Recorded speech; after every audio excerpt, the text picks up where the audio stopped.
میری اسلامی ماؤں اور بہنوں، السلام علیکم ورحمۃ اللہ وبرکاتہ۔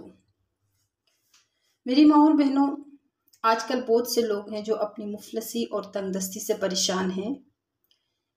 مالی حالات خراب ہونے کی وجہ سے قرض کے بوجھ تلے دبے ہوئے ہیں۔ لاکھ کوششوں کے باوجود قرض اترنے کی کوئی صورت نہیں بن رہی۔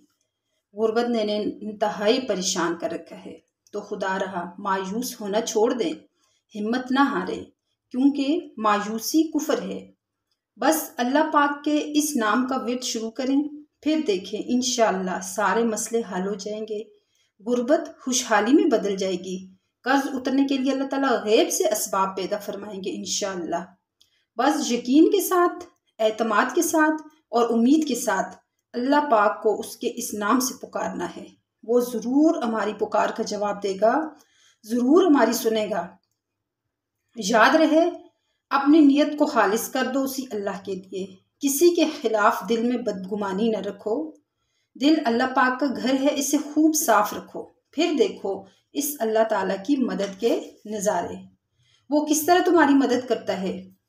میری اپنی ماؤں سے گزارش ہے کہ وہ ضرور اس وظیفے کو کریں اور پھر مجھے کمنٹس کے ذریعے بتائیں کہ کس حد تک ان کے مسائل کا حل ملا ہے انہیں۔ میں انتظار میں رہوں گی اور اللہ رب العزت کے حضور دعا گو رہوں گی اپنی تمام ماؤں اور بہنوں کے لیے کہ اللہ تعالیٰ سب کے مسئلے حل فرمائے، آمین ثم آمین۔ اب آپ لوگوں کو میں بتاؤں گی کہ وظیفہ کیا ہے اور یہ کس طرح کرنا ہے۔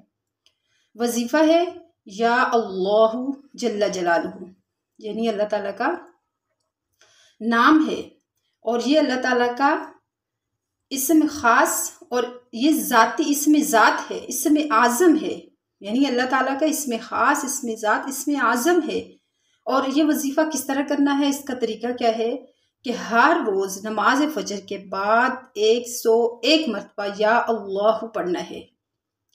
101 مرتبہ یا اللہ، اور اول آخر 11 مرتبہ درود پاک پڑھنا ہے، یعنی درود ابراہیمی 11 مرتبہ، پھر 101 مرتبہ یا اللہ جل جلالہ، پھر اس کے بعد 11 مرتبہ درود ابراہیمی۔ اس سے انشاءاللہ تعالی رزق میں زیادتی ہوگی اور غیب سے قرض کی ادائیگی کے سباب پیدا ہوں گے انشاءاللہ۔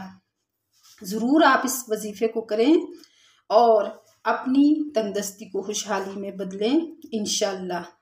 وما علینا الا البلاغ۔